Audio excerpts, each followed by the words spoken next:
Өнөөдрийн дамжуулах гол үгийн санаа нь болохоор өөрийгөө даруй болгох тухай. За тэгээд түлхүүр ишлээ бүгдээрээ уншъя. 1-р Петр 5:5-6. Залуусаа та нар мөн түнчлэн ахлагчдаа захирагд. Та бүгд бие биедээ даруй хандах байдлаар өөрсдийгөө хувцал. Учир нь Бурхан бардам хүнийг эсэргүүцдэг, харин даруй хүнд нэгүслэхээ өгдөг. Иймд Бурханы хүчрхэг мотрын дор өөрсдийгөө даруй байлга. Тэгвэл Бурхан зохистой цагт та нарыг өргөмжлөнө гэж. За эзнээс үг гуйгаа залбирая. Эзэн танд талархаж байна, үнэхээр их талархаж байна. Та биднэрт үгээ байнга өгдөг талархан залбирч байна эзэн. Өнөөдрийн үгээр дамжуулаад та биднэрт яг юу хийж ойлгуулах гэж байгаа. Яаж бид нар өөрийгөө даруй болгох ёстойг биднэрт хэлж өгөөрэй гэж гуйж залбирч байна эзэн. Эзэн танд талархаж байна, үнэхээр их талархаж байна. Та сонсох хүсэлтэй нэгнийхэн зүрхийг нь зөвлөрүүлж өгөөрэй. Сонсох чихтэй нэгнийхэн чихийг нь онгойлгож өгөөрэй гэж бас гуйж залбирч байна эзэн. Эзэн танд талархаж байна, үнэхээр их талархаж байна. Таны өгсөн үгийн төлөө, таны өгсөн нэгүслийн төлөө, бүх зүйлийн төлөө үнэхээр талархан залбирч байна. Аамен. За бид нар өнөөдрийн 1-р Петр 5:5-6 дээр эзний хэлж байгаа энэ үгийн яг үйл үгэнд нь бүгдээр анхаарлаа хандуулах юм бол захирагд, хувцал, эсэргүүцдэг, өгдөг, даруй байлга, өргөмжлөн гэдэг ийм үйл үгнүүд байгаа. Тэгэхээр энэ үйл үгнүүд бол бүгдээрээ бид нар эзний дотор өөрийгөө даруй болгохтой холбоотой үйлдэлүүдтэй холбоотой. Захирагд гэдэг нь болохоор яг ахлагчдаа захирагд гэж хэлж байна. Хамгийн түрүүнд бид нар эзний байгуулсан эзний сүмийн эрэм дарааллын дагуу явах ёстой гэдгийг хэлж өгч байна. Тэгээд дараа нь даруй хандах байдлаар өөрсдийгөө хувцал гэж. Тэгээд даруй байдал зөвхөн гадна талдаа даруй байдал явуулаад үзэх ёстой. Даруй байдлаар өөрийгөө хувцал гэдэг бол бүх зүйл гадна дотногоо бүх зүйл нь даруй байх ёстой гэдгийг илэрхийлж байгаа гэсэн. За дараа нь Бурхан бардам хүнийг эсэргүүцдэг гэж. Бурхан бардам хүнд зүгээр нэг дургу гээгөө бүр эсэргүүцдэг гэж хэлж байна тийм ээ. Эсэргүүцдэг. Тэр хэрвээ хүн даруй биш байгаа том бол Бурхан өөрөө тэр хүнийг сахилгажуулдаг гэдгийг хэлж байгаа. За тэгээд Бурхан бас даруй хүнд нэгүслээ өгдөг гэж байна.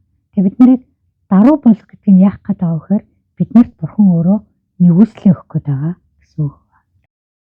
За тэгээд Бурхан өөрсдийгөө даруй байлга. Бурханы хүчрхэг мотрын дор өөрсдийгөө даруй байлга.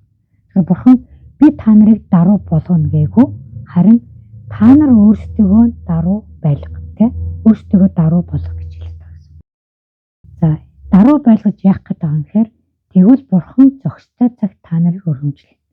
Даруй хүмүүс өргөмжлөгдөнө гэж. Одоо бол Бурханы өргөмжилсэн ганцхан хүн байгаа нь Есүс тийм ээ. Тэнгэрт Бурханы баруун гар талд суугаад газар тэнгэрийг захирж байгаа.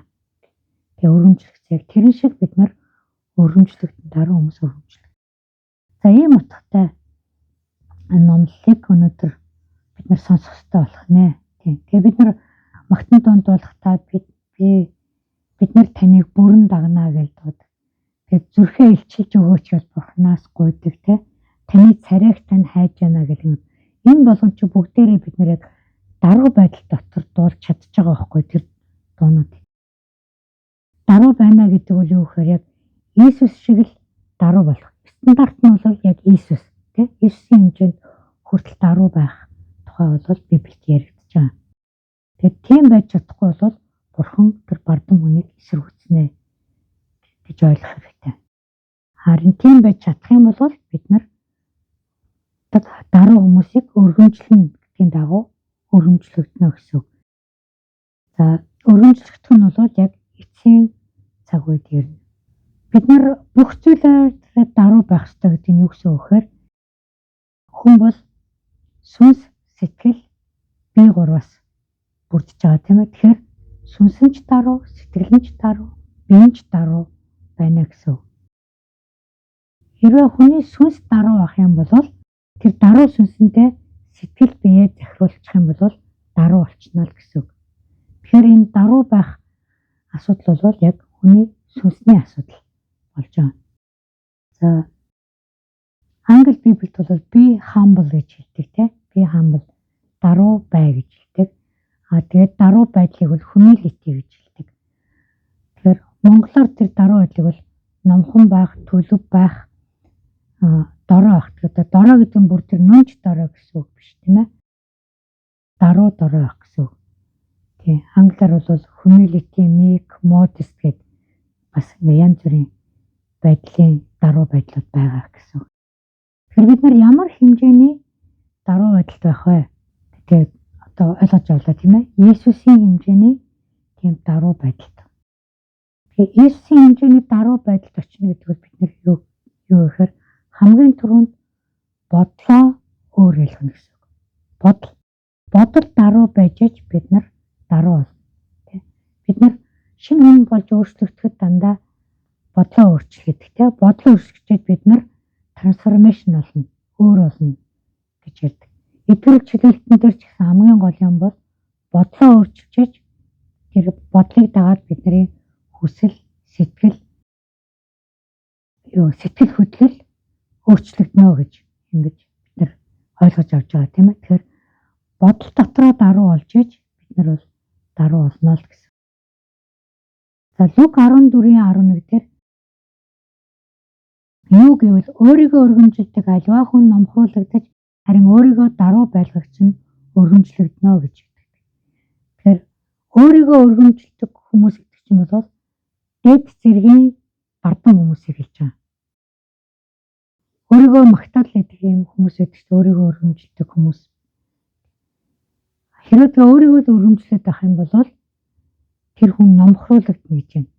Бурхны сахилгажуулалтанд ирнэ гэсэн. Харин өөрийгөө даруу болгоод яваад байгаа хүн бол өргөмжлөгднө гэсэн үг байна. За энэ дөр бол Библиэлд нэг тодорхой жишээ байдаг. Юу гэвэл фарисей хүн татвар хураагч хоёулаа зэрэгт зогсоод залбирж байгаа тийм ээ. Тэгээ фарисей хүн юу гэдгүү гэвэл хүмүүсээс өөрийгөө дээгүүр гэж үздэг хэлдэг тийм. Би залхаа шудраг бус завхаа бишээ гэдэг бусад хүмүүстэй харьцуулахад гэж. Тэгээ бүр хажуудаа зогсож байгаа хүнийг хазаагаа те би энэ татвар хураагч бишээ гэж байгаа залбирдаг те. Тэгээд би 11 өдөр 7 хоногт 2 удаа мацаг өрдөг гэж.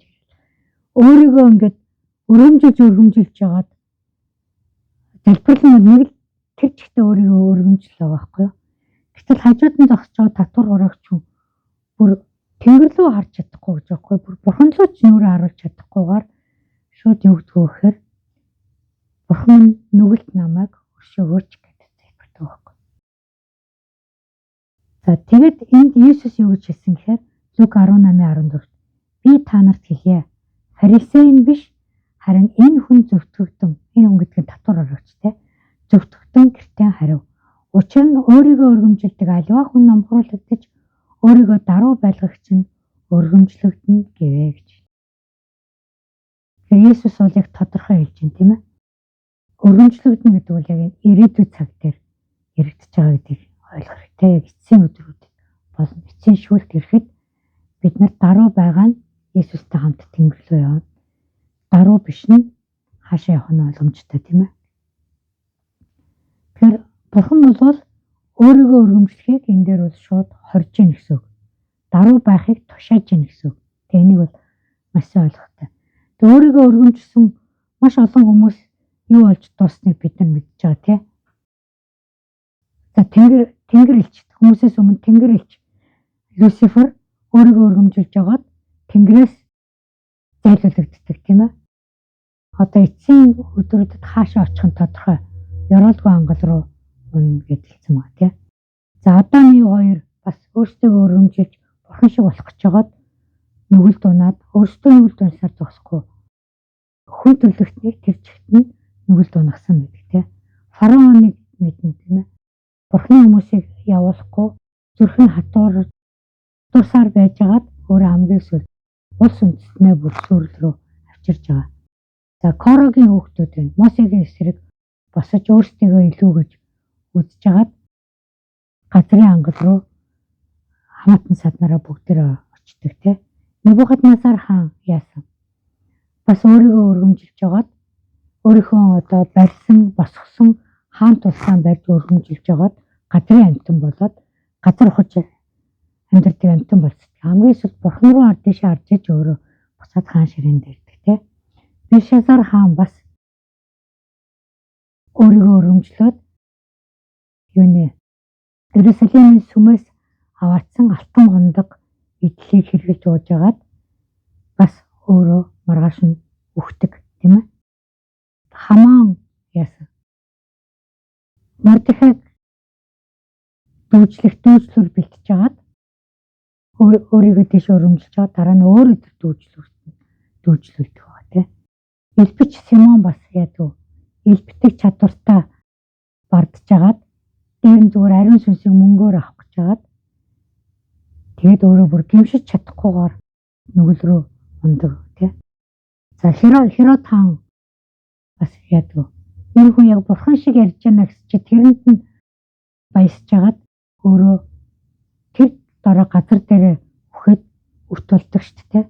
Тэгэхээр энэ бардам хүмүүсийн хувь заяа хаашаа явж байгааг энэ Библиэд маш ингээд товч бөгөөд тодорхойгоор харуулсан байдаг. Тэгээ яагаад тэр хүмүүсийн жишээг Библиэд оруулсан бэ гэхээр бид нарыг л битгий ийм болоосаа гэж үзэж бурхан тэр жишээг оруулж байгаа гэсэн. За Иесус бол энэ дэлхий дээр амьдарч байсан хүмүүсээс хамгийн даруй нэсэн. Тийм учраас ингээд өргөмжлөгдсөн гэдэг төр байсан тийм. Тэгээд тэнгэр газрыг захираад сууж байгаа. Филиппор 2:8 дээр хүн төрхийг олсон тэрээр үхэлдч төдийгөө загалмайн үхэлдч хүртэл дуулууртай байснараа өөрийгөө даруй болгов гэж. Тэгэхээр Иесусийн даруй байдал нь хизээнээс харагдаж ирсэн гэхээр төрхөөс нь эхэлж харагдаж ирсэн. Бурхан мөртлөө хүний биед ороод тийм төрсөн газрын та нар мэдж байгаа шүү дээ. Малын хашаан дотор төрсөн байж байгаа шүү. Тэгээ төрхөн хүртэл маш даруй байсан. Үйлчлэгтэй хүртэл маш даруй. Тэгээ дандаа өвчтэй, зовлонтой, муу сүнсэнд идэвхжсэн хүмүүст үйлчилсэн тийм 3 жилийн турш тэр хүмүүс өөрийнхөө дагалдагч нарт бас үйлчилсэн. Бас өөхөхтэй даруй байсан. Яаж даруй байсан гэхээр аавынхаа хүсэлд дуулууртай хандсан. Ганц гол зорилго нь юу вэ гэхээр бүх хүний нүглийг аваад өөхөх ёстой байсан. Яг тэрэнд дуулууртай хандаад яг загалмай дээр нэг ч үгээр гомдлохгүйгээр харин алж байгаа хүмүүсийг өрөөгөөд бурханд зуучлан залбираад тэ хамгаалаад байж байгаа шүү. Бас Библиэд Есүсийн даруйг харуулсан бас нэг жишээг энд хэдүүлээ уншъя. Захарая 9:9 Сионы охиноо үлэмж ихээр баярлагтун. Иерусалимийн охиноо ялалтын уухай хадаагтун. Үзэгтэн хаан чинь чам руу ирж байна. Тэр бол зөв шударга ялагдчихгүй даруй бөгөөд илжиг унжээ гэж. Энэ бол загалмай дээр насарж өгөхийнхаа өмнө Иерусалимд орж ирж байгаа тэр нэм гаригийн зураглал нь иш үзүүлгээр энд харагдаж байгаа тийм ээ. Тэгээ яг орж ирсэн Матай 21:5 гэсэн байгаа. Сионы охинд хэл харагтун чиний хаан чам руу ирж явна. Илжих буюу ачаа зүйдэг амтны хөл төл дудран унж эгэл даруухнаар ирнэ гэж. Тэгэхээр энэ хоёр шид хоёуланд нь даруухнаар гэдэг үгнүүд байгаа. Тийшээ хэр хэмжээний даруй байсныг хэлж байгаа. Өөрөө өөхөх гэж ирж байгаа шүү дээ тийм ээ.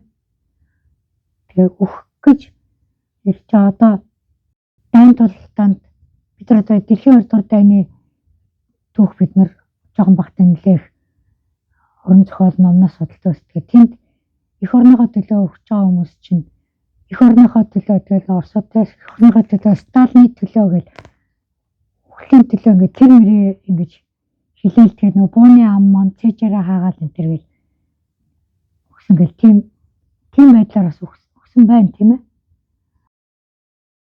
Зарим хүмүүс бол өгөхтэй бол ам гууж байгаад бас өгч байгаа тохиолдлууд байна. Ингээ янз бүрийн байдал. Аль аль нь ингээ тийм даруу гэж хэлэхэд бас одоо төвхтэй те Библийн үгнээс авч үзсэн. Тэгээд Иесусийн ингээ даруу болж орж ирж байгааг яаж харуулж ийн вэ? Яг илжих үнжээ гэсэн үг бас тодорхойлж байгаа юм. Яг тэгвэл тэр үеийн ялалт хийгээд ирсэн хаан баатрууд нь хот руугаа буцаж ирэхдээ дандаа гоё морь унж орж ирдэг байсан те. Голдуу цагаан морь унаал ялсан баатрын дүртэй орж ирдэг тийм байсан. Алтраа мандуулаад те. Иесус тэгэхэд яс илжиг дудран 2 настай илжиг унж ингэж орж ирсэн ба шүү. Тэгэхээр энэ Иесусийн зүрх сэтгэлийн даруу байсныг бас гадна талд нь хүмүүст харж ойлгуулахын тулд хүмүүс нэгэнт Иесусийн доторлын даруу байдлыг тиймсэн ойлгохгүй учраас гадна талд нь хүмүүст ойлгох хэмжээнд хүртэл ингэж бурхан харуулахаар төлөвлөөд иш үзүүлээд тэгээд дараа нь тэрийг бас бүр харуулж өгсөн байгаа байхгүй. Тэгээд бид нар яаж энэ Иесустай адилхан ер нь даруу болох вэ гэдэг асуулт гарч ирнэ. Тэгэхээр бид нар бол Иесустай адилхан даруу болохтой зөвхөн гадна талаараа даруу болохгүй даруу хувцлаад хүнтэй зөвлөн номоо харилцаад бай гэсэн үг ерөөсөө биш. Тэгээд түрүүний хэлсэн шиг зүрх сэтгэл даруу байвал хүн угаасаа тэгнэ. Тэр даруу байдал нь харагдана. Бид нар даруу байхын тулд ганцхан эзний оршихуй дотор л даруу бол. Өөр бид нар хаанч даруу болж чадахгүй. Бурхантай ойртчихж бид нар даруу байдал дотор байна гэсэн үг. Тэгээд угаасаа Бурхантай ойртож Бурханы оршихуй дотор ахаар бид Бурханы сүр жавхлан дотор орчиж байгаа байхгүй юу? Сүр жавхлан дотор. Бид нар Бурханы оршихуйд яаж ордог вэ гэхээр Бурханд дуулууртай хандж бид нар Бурханы оршихуйд ордог. Тэгээд дуулууртай хандж байгаа хүн чинь тэр сүр жавхлан дотор орохоор даруу болохоос өөр арга байхгүй. Тэ? Сүнсний даруу, зүрхэн даруу, биеийн даруу бол тэ? Бүх юм ингээд даруу болдог. Тэгвэл Бурханы оршихуйд бид нар яаж орох юм бэ гэдэг асуулт гарч ирнэ. Энд дэр 3 юм практик зөвлөгөөнүүдийг л ярьчвал зөвөр авах гэж бодож байна. Тэгвэл бид нар өөрсдөө хэрэгжүүлэх зүйл хэрэгтэй учраас тийм ээ. За энэ нь бол бид нар гэмших, мацаг барих, залбирах 3. Энэ 3 бол бид нарыг даруу болгодог гол зүйлүүд байгаа. За нэгдүгüүрт нь гэмшлийн тухай ярив. За бүгдээрээ бид нар гэмшил чухал гэдгийг мэднэ, тийм ээ. Бид нар аврагдахдаа гэмшиж иж л бид нар аврал руу орох алхам нь нэгдэжсэн, тийм ээ. Бурханы өмнө бид нар ямар их нүгэл хийсэн бэ гэдгийг ойлгож иж бид нар гэмшдэг, тийм. Тэр гэмшлийг бид нар ойлгож байгаа. Харин итгэж болсныхаа дараа бид нар бас гэмших ёстой. Гэмших олон зүйлүүд байгаагаа угаасаа олж мэддэг, тийм ээ. Эдгээр чөлөөтийн үеэр бид нар энийг ойлгосон. Юу юунд гэмших ёстой гэдэг. Тэгээд тэр гэмшлэр бид нар эзэнт ойртоход эзэн биднэрт буцаагаад нэгүслээ өгдөг байхгүй юу? Тэгэхээр энэ ингээд харилцсан үйл явц харагдаж байна тийм. Транзакшн явагдаж байгаа байхгүй юу? Тийм учраас гэмшил бол маш чухал байдаг. Исая 66-гийн 2-т энэ бүх зүйлийг чинь миний мотор бүтээсэн. Тиймээс энэ бүгд чинь бит зүйл болсон юм гэж эзэн тунхлав. Харин даруу гэмшсэн сэтгэлтэй миний үгэнд чичирдэг хүн рүү л би харна гэж. Гэмшсэн сэтгэлтэй гэж бод. Тэгээд даруу тэгээд миний үгэнд чичирдэг хүн. Үгэнд бол утаанд би харна. Тэгээд энд гэмшсэн гэдэг үгийнх нь еврей үгийнх нь утга нь болохоор англиар stricken гэсэн үг аа.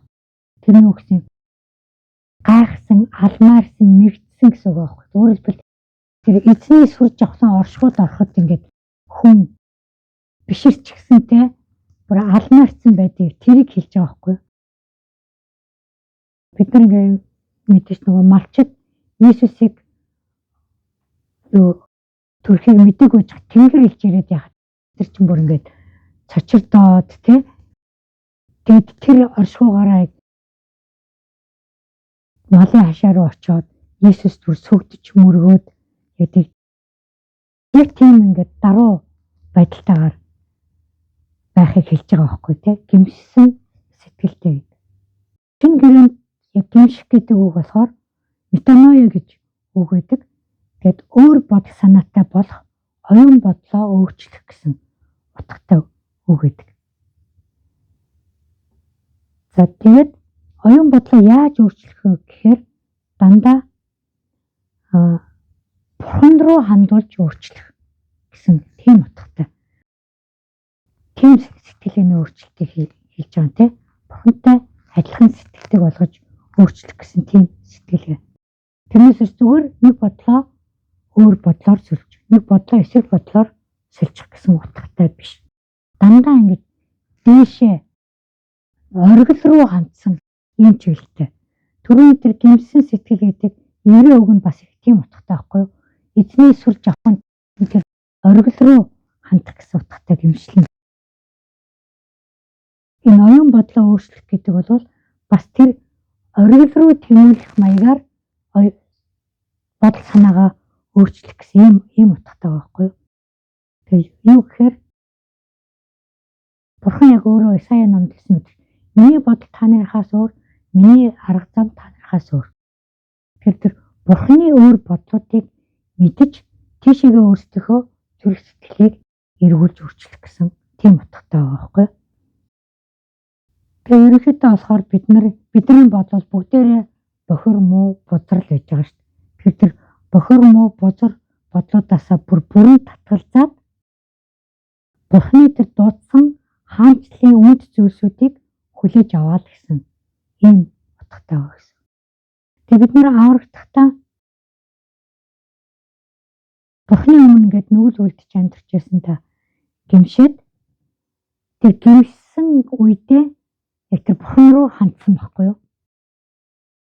Гэмшин гэдэг чинь бид нар Бурханы өмнө гэмшиж байгаа учраас яг Бурхан руу хандж байгаа байхгүй яг тэр оргил руу тэр эрхэм дээд зүйл рүү гэж хандж байгаа гэсэн үг байна. За эдгэрэл чөлөөлтийн үед бол бид нар маш олон удаа гэмшсэн тийм ээ өнгөрсөн жил хийсэн тэр эдгэрэл маш олон тэр чөлөөлт өөрсдөө хийжсэн буруу зүйлүүдтэй бас хүмүүс бид нар буруу зүйл хийснийг өөрсдөө юм шиг хүлээгээд авцсандаа бас бид нар гэмшсэн гэдэг. Тийм хэмжээнд хүртэл бид нар гэмшлийг хийж сурж байгаа тийм ээ. Тэгэд зарим хүмүүс болохоор юм гэмтэл хүчирхийлэл одоо хулгайд өцсөндөө гэмших шаардлагагүй гэж үздэг. Тэгвэл тэгж гэмснийхаа дараа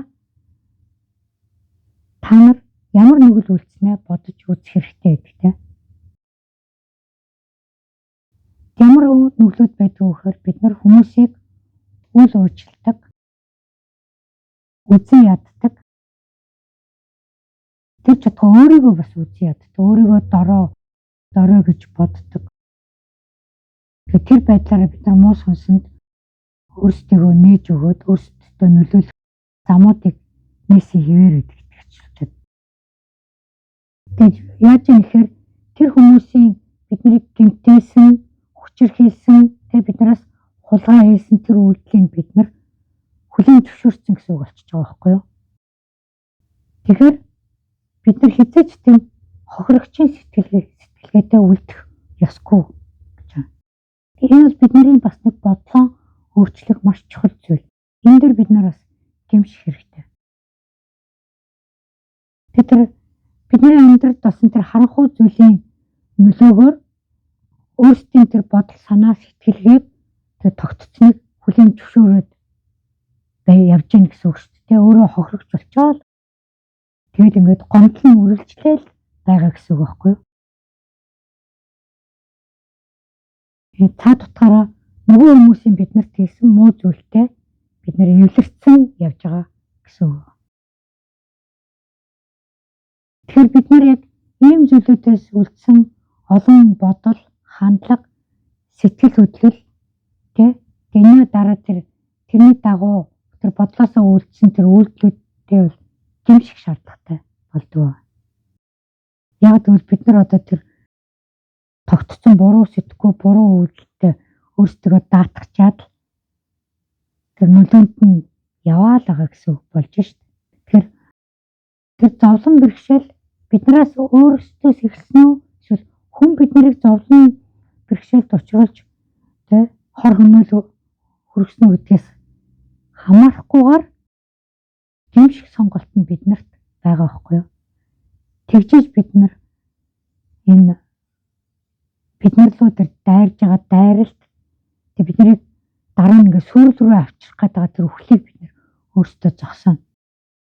Энэ ямар даруй байдалтай холбоотой вэ гэхээр бид нар тэр хохирогчийн сэтгэхүйтэй байгаад байна гэдэг бол нэрийг бардан болгодог байхгүй юу? Энэ хүн намайг ингэх ёсгүй байсан.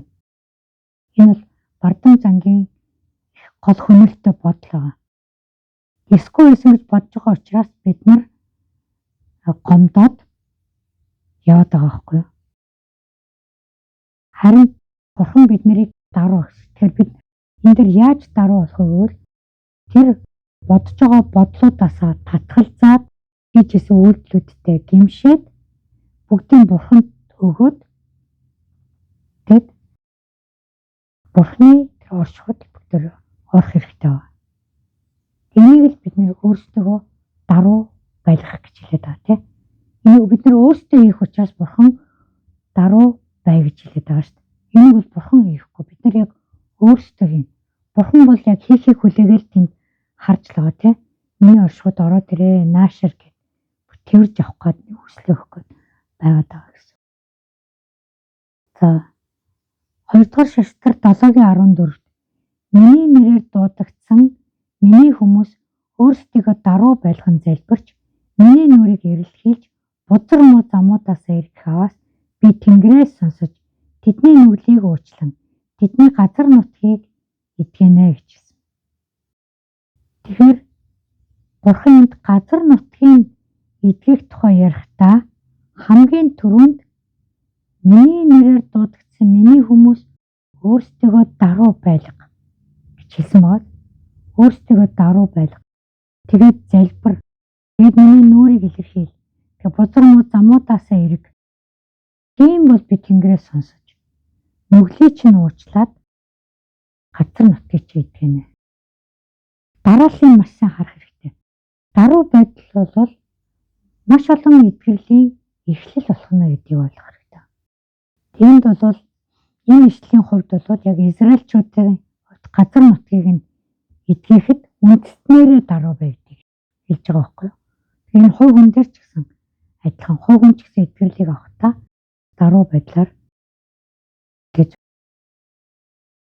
зарим өвчин хүмүүс чинь Бурхан намайг яагаад ингэж өвдөлж байгаа Бурхан өвдөлцсөн юм шиг тийм. Тэр бол яг бардан зангаас Бурхан хизээч хүнийг өвчлүүлэхгүй. Өвчин бол бузар сүнснээс л ирдэг тийм. Яагаад намайг эдгэхгүй байгаа юм тэр дандаа бардан байдлыг илэрлээ. За Библиэд бичигдсэн хүмүүсээс хамгийн даруй хүн нь Мосе гэж хэлсэн байдаг. За Мосетэй холбоотой нэг түүхийдээ уншъя. Тооллого намын 12-ийн 1-ээс 13. Мосе Куш эмэгтэйтэй гэрэлсний улмаас Мириам Аарон нар түүний эсрэг яриа гаргав. Яагаад гэвэл Мосе Куш эмэгтэйтэй гэрэлсэн байлаа. Тэд эзэн үнэхээр зөвхөн Мосеор дамжуулж ярьсан гэж юу? Тэр биднээр ч гэсэн дамжуулан яриагүй юу гэхэд эзэн үүнийг сонсов. Мосе гэгч хүн дэлхийн гадаргуу дээрх ямар ч хүнээс илүүгээр маш даруй байлаа. Тэр даруй эзэн Мосе, Аарон, Мириам нарт хандан та гурав хурлын майхан руу хурч ир гэж айлдав. Тиймээс тэр гурав хурч ирлээ. Дараа нь эзэн үүлэн баган дотор доош бууж майхны үүдэн дээр зогсов. Тэрээр Аарон, Мириам нарыг дуудав. Тэр хоёрыг урагш гарахад тэр үгийг минь одоо сонс. Хэрв та нарын дунд иш үзүүлэгч байвал эзэн Эзэн би өөрийгөө түүнд үзэгдлээр мэдүүлэх болно.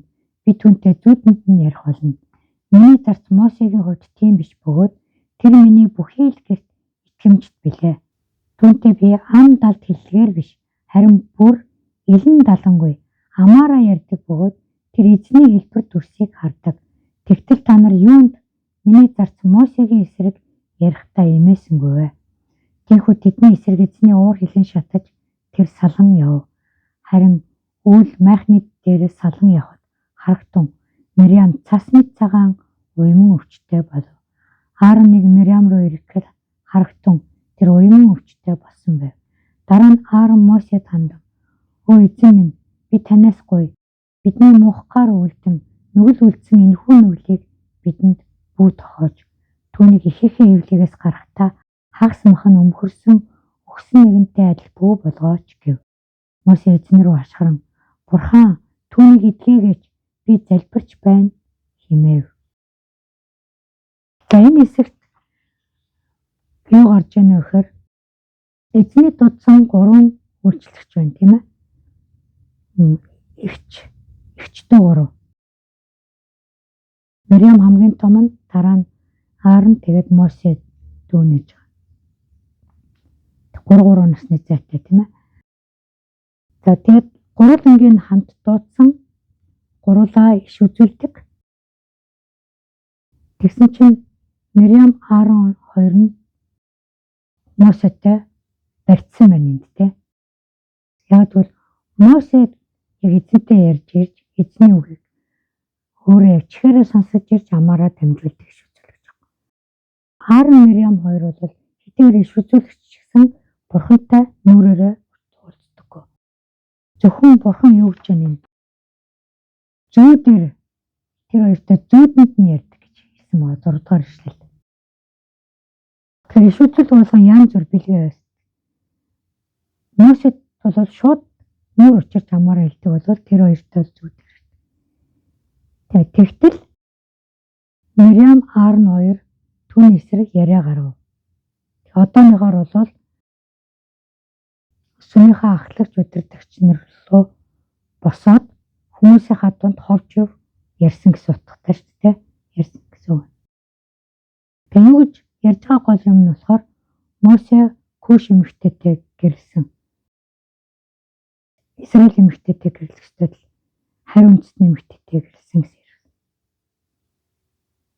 Бүр цаад уг үндсээр нь авч үзэх юм бол Мосегийн суусан эхнэр бол Мидиан овгийн гаралтай. Мидианчууд бол Ноагийн хүү Хамын удмаас үүссэн. Тэгэхээр Израильчуудтай бүр өмнөх үеэр те Авраамийн дараагийн үеэс ингэж холбогдож байгаа байхгүй юу? Бас Бурханыг мэддэг хүмүүс гэсэн. Бурханыг бол мэддэг. Ягаад Куш гэж хэлж байгаа вэ? Куш гэдэг нь бол тэр нутагладаг газрын нэр. Тэр нутгийн нэрээр хэлж байгаа. Тэгээ манай юу гэдэг тэр Иллиной мужи, Орегон мужи гэдэг ч юм уу те Монголын бол тэр Сэлэнгэ аймгийнх, Дорногов аймгийнх гэж хэлж байгаатай адилхан газрын нэр нь байгаа байхгүй юу? Үндэсний нэр бол биш. За тэрүүгээр нь Мосе руу ингэж довтолж байгаа юм те. Тэгэхэд Мосе яасан? Мосе бол нэг ч дуураагүй. Ах чууртай юу ч хэлээгүй. Харин эзэн Мосегийн өмнөөс сонсоод тэр гурвангийн дуудсан байна. Майхан руу үрчиргээд. Майхан гэж одоо сүмийг хэлж байгаа тийм ээ. Тэгээ гурлаа очив. Сүм рүү очин гэдэг бол бид нар даруй болохтоо ч Бурхан руу очихдоо тэр юуны өмнө очив. Дахлын ширээний өмнө очив. Энийг хэлж байгаа. Даруй болохтоо бид нар заавал Бурханы өмнө даруй болно гэж хэлж байгаа. За тэр гурав очиод майхны үүдэн дээр зогссон байна тий. Тэгээд Бурхан нөгөө яриа гаргасан хоёрыг урагшаа гараад ир гэж хэлсэн. Тэгээд тэр хоёрт яг учрыг нь хэлж өгч जैन тий.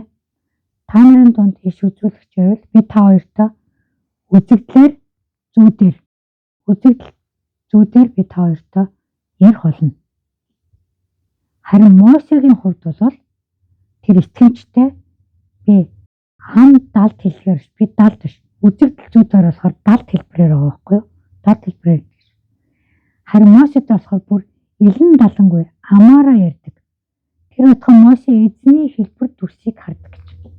Бурхан хэлбэр дүрсийг харсан ганцхан Мосе байна шүү. Өөр хүн ч Бурханыг хараагүй. Хэлбэр дүрсийг хараагүй. Гэтэл та хоёр яагаад Мосег эсрэг ярьж байгаа юм гэж Бурхан асуусан тийм.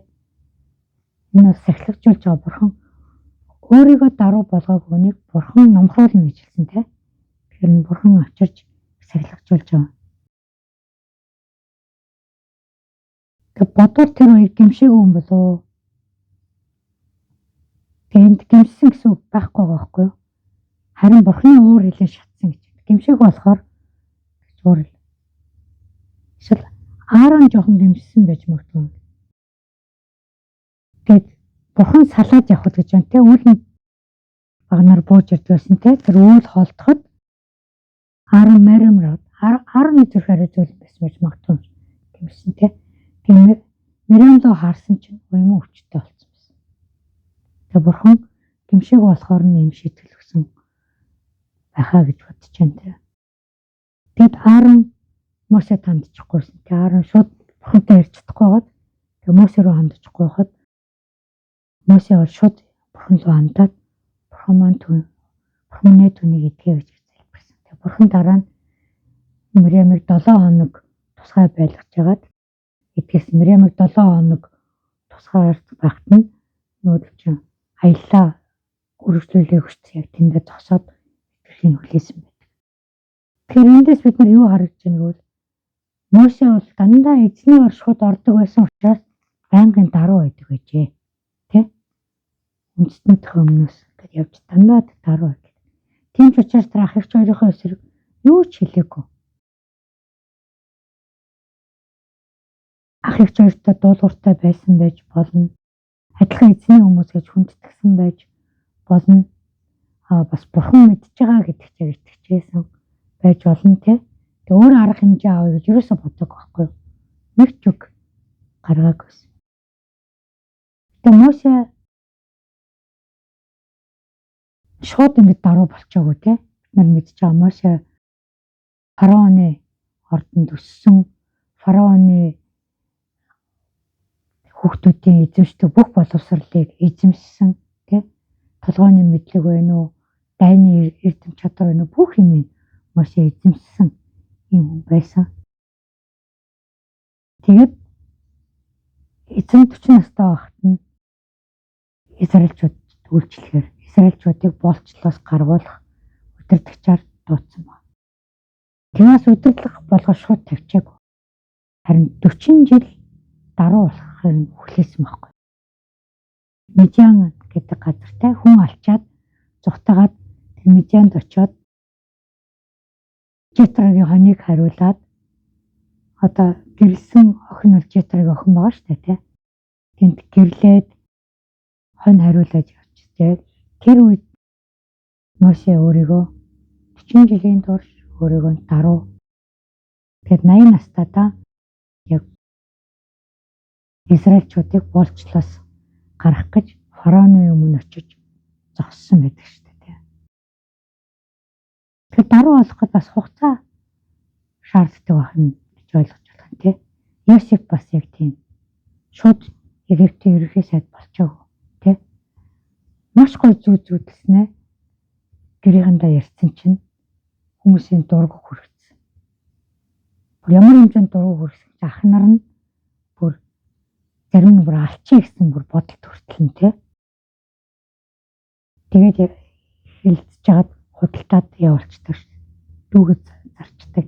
Тэгээд ирээд Потифарын гэрийн зарцуулж өөрчлөж жагаад гүтгүүлээд шоронд ороод тий. Маш хэмиг туулж яж бас даруй болж гарч ирж байгаа. Тэр өөрийгөө даруй болоход бол хугацаа шаарддаг. Тэр хугацаа нь бол бидний гэмшлээс л хамаарх байна. Хэр хурдан хэр зэрэг зүйлийг ойлгож, гэмшиж хэр хурдан хугацаанд Бурхны оршихуйд орж чадчихна гэдгээс л хамаарах болов гэж бодогдож байгаа. За шинэ гэрээнд бас маш олон даруй хүмүүс гардаг те, хүмүүсийн хийж байгаа даруй байдлын үйлдэлүүд гардаг. За эхлээд хуучин гэрээнийхээ жишээ Авраам байна те. Авраам юуны өмнөөс гуйж залбирахдаа, Содом Гоморо хоёрын өмнөөс гуйж залбирахдаа би одоо өөрөө тоос шороо үнснээс бүтцэн байж ийм гуйж байгаа өршөөгөөрэй гэж хэлж байгаа залбирдаг те. Маш даруй зүрх сэтгэлээс залбирдаг. Яков бас хэлдэгтэй нөгөө буцаж ирж байхдаа Исаваас хамгаалах залбиралтай. Би танаас өршөөл хүртэлх зохисгүй нэгэ. Гэтэ та намайг ахаас минь хамгаалж өгөөрэй гэж тэгж гуйж залбирдаг. За Йоб бол үнсэн дотор тэр биеэр турсан юмаа ясаар мажаад байж байхдаа маш даруй Бурхныг нэг ч үгээр буруутгахгүйгээр тэнд Бурхан итгэмжтэй гэж Бурхныг хамгаалаа л тэнд суугаад байсан байдаг. Исая болохоор Бурханд дуудагдаж ирэхдээ шууд л би бузар уралтай гэд гимшиж ирдэг те. Шууд л хамаараа гимшиж ирдэг. Ийм ш. Энэ бүгдээр ингээд даруй байдлын шинэ зүрх сэтгэл нь ямар хэмжээнд байгаа. За шинэ гэрээнд болохоор Иесус рүү зарцаа идэх гэж ирж байгаа зуутын дарга те.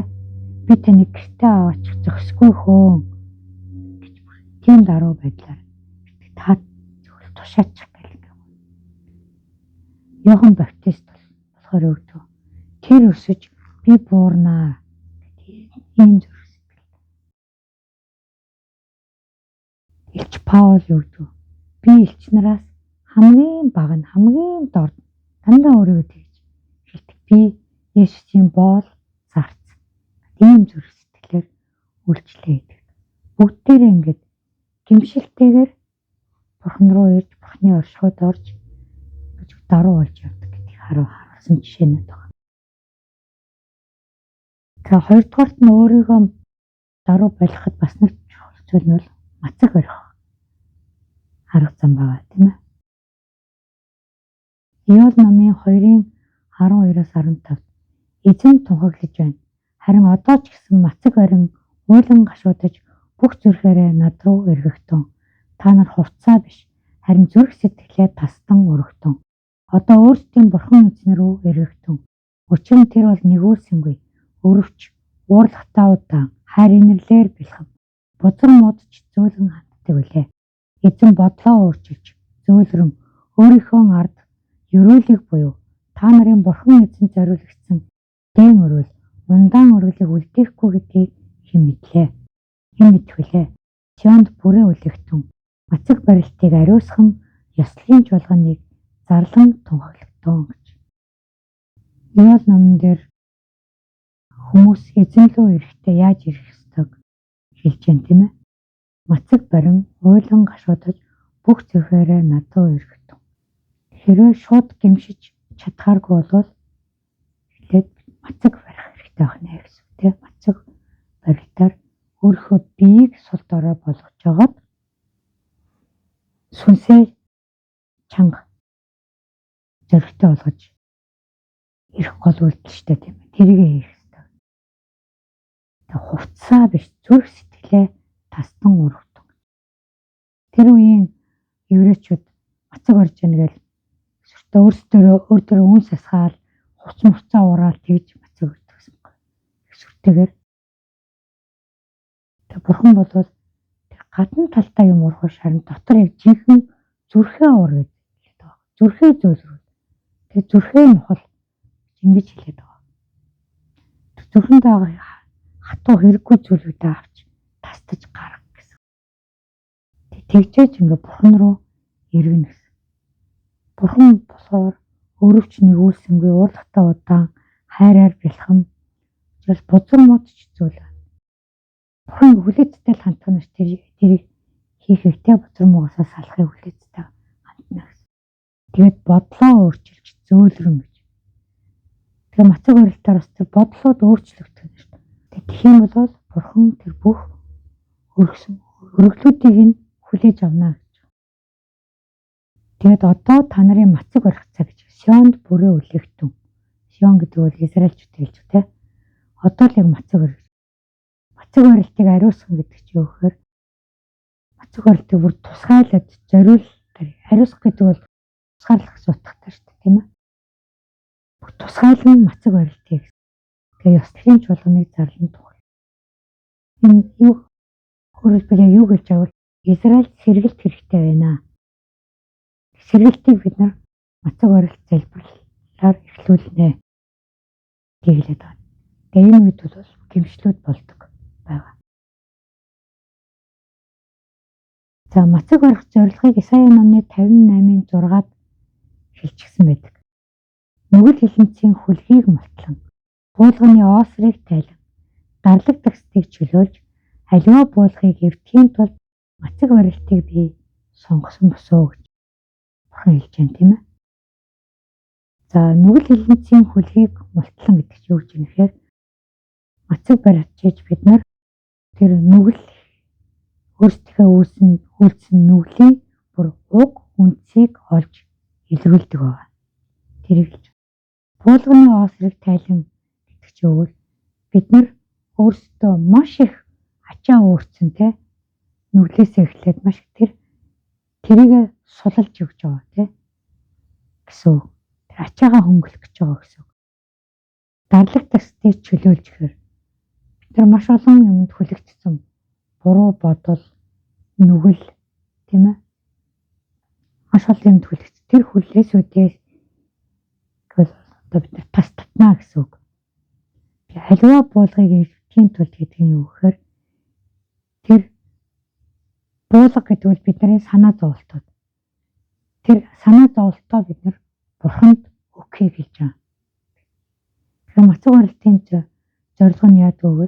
Бидний нүглийн үндсийг мэдүүлээд тэр нүглийг биднээс хөнгөлж өгөөд тэр нүглийн хүлээснээс бид нарыг чөлөөлөөд тэгээд тэрнээс болж иржсэн бүх санаа зовлтыг эзэнд өргөхийг хэлж байна.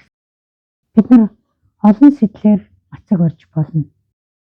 Гэхдээ мацаг барилт болгоны гол зорилго юу гэхээр бид нар өөрийгөө үгүйсгээд тийм ээ бурхан руу ортож байгаа л гэж ойлгох хэрэгтэй. Өөрийгөө биднэрт зөвтгөх юм нэгч байхгүй тийм Библиэд зөвтгөх нэгч байхгүй гэж хэлсэн мэт. Тэрийг ойлгох хэрэгтэй гэсэн. Тэгээд мацаг барилтыг ямар хэмжээтэй барих вэ гэх ингээд маш их зүйл. Библиэд хамгийн дээд хэмжээр 41 мацаг барьсан тохиолдол байгаа тийм Мосе, Иесус энэ иш үзүүлэгч нар 41 мацаг барьжсэн. Тэгээ Иесус ч юм уу юу ч ууж идэхгүй мацаг барьжсэн. Тэгээ Мосе ч гэсэн бас юу ч ууж идэхгүй мацаг барьжсэн. Тэгээ ямар хэмжээгээр мацаг барих вэ гэхээр та өөрөө хэр зэрэг бурхныг хүч байна тэр хэмжээгээр л мацаг барина л гэсэн үг. За тэгээд мацаг барилтаар даруу болсон байвал дарууг нь бурхан нэгүслээ өгнө гэж хэлсэн байгаа тийм ээ.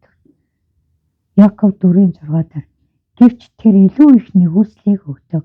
Тиймээс бурхан бардам хүнийг эсэргүүцдэг харин даруу хүнд нэгүсэл өгдөг гэдэг. Түрүүний хуучин гэрээнд гарсныг энэ Яков номдэр татж дурдж байна тийм ээ. Тэгэхээр бид нар эзний дотор гимшээд мацаг бариад даруу болоход дараа нь бүхэн биднэрт нэгүслийг өгнө.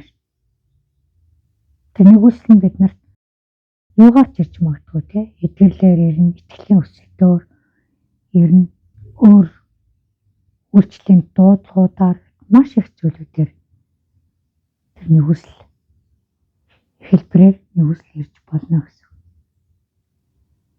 За бурхан биднэрт бас анхааруулгыг хэлсэн байдаг.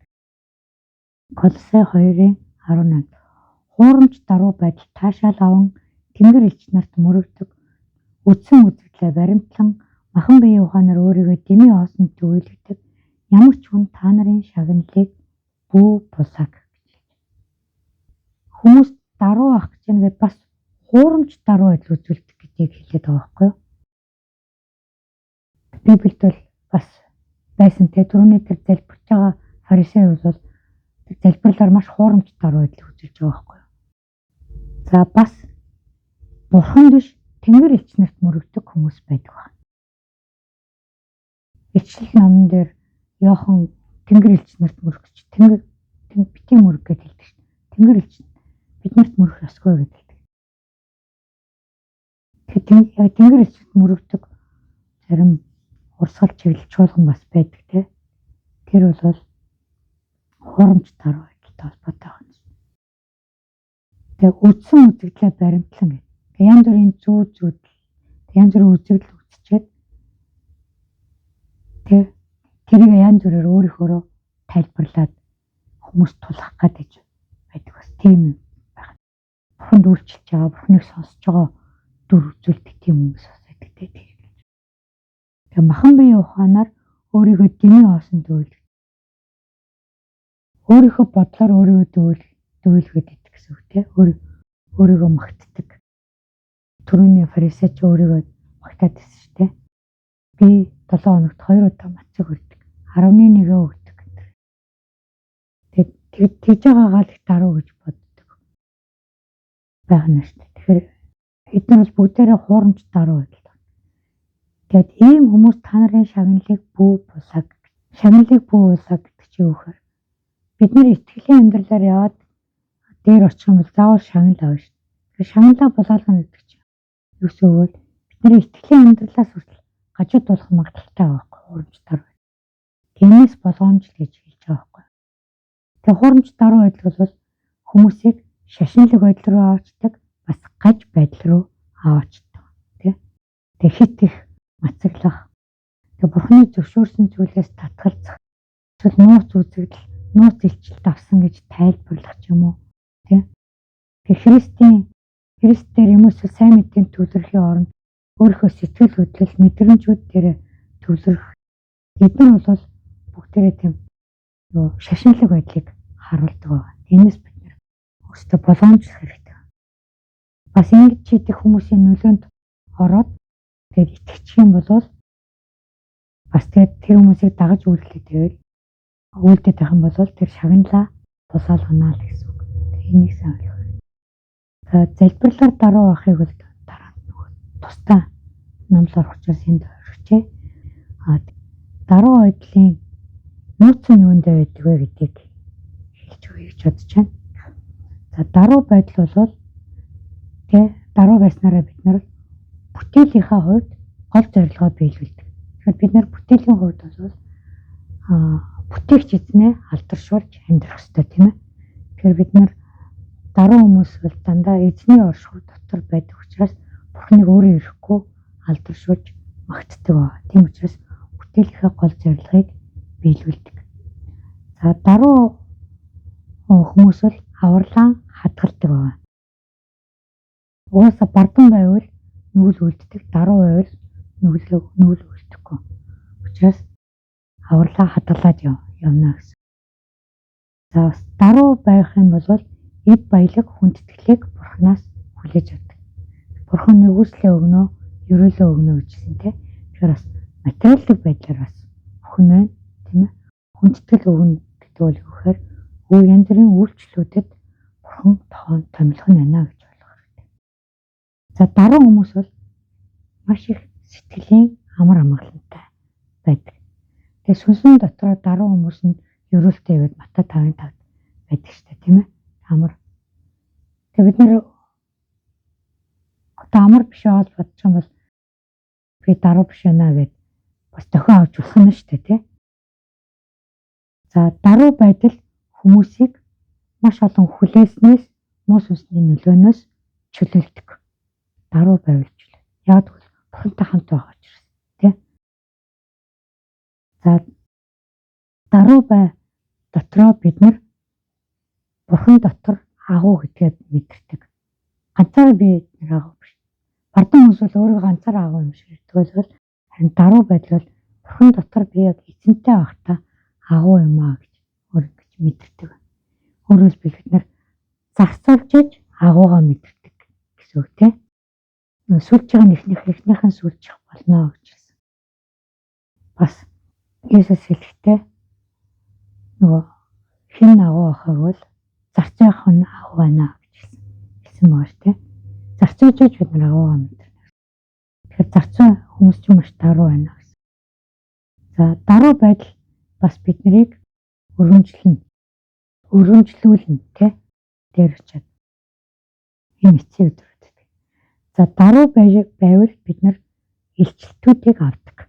Даруй гэж бурхан надтай яхаа болчихоо яагаад мэлхий болчлоо гэдэг даруй биш болсон л байна гэж ойлгох хэрэгтэй гэсэн. Даруй байдлаар бид нар эзэнтэй нөхөрлөдөг тий. За энийг ойлгох.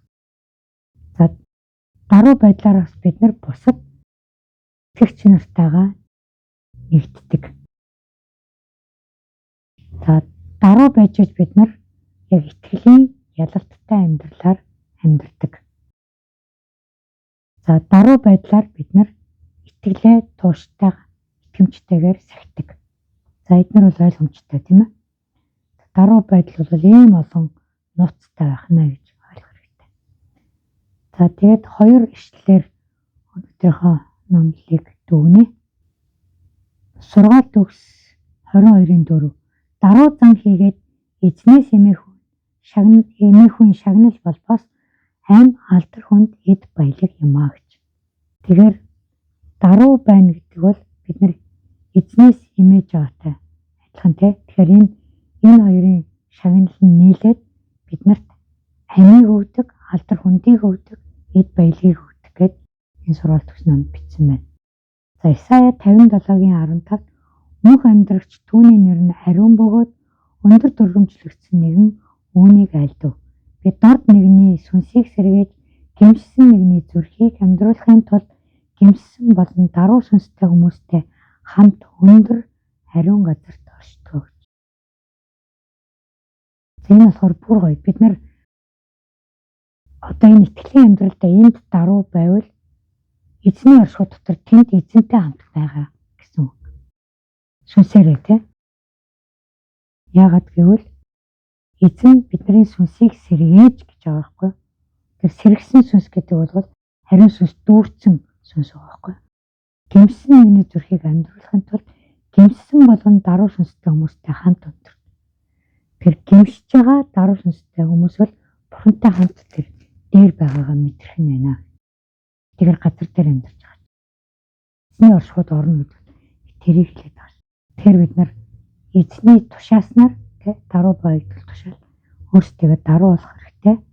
Тэгээд цэвэр зүрхтэй, сайн мөн чанартай, чин үнэн сэтгэлээсээ хайрыг гаргаж чаддаг бол бид нар өөрсдөө даруй болгож чадна л гэсэн.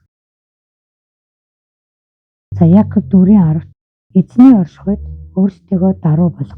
Тэгвэл тэр та нарыг өргөмжлөх болно гэж. Эзэн танд талархаж байна. Үнэхээр их талархаж байна. Үнэхээр бид нар таны оршихуй дотор өөрсдөө даруй байлгахыг сурсандаа үнэхээр талархаж байна эзэн.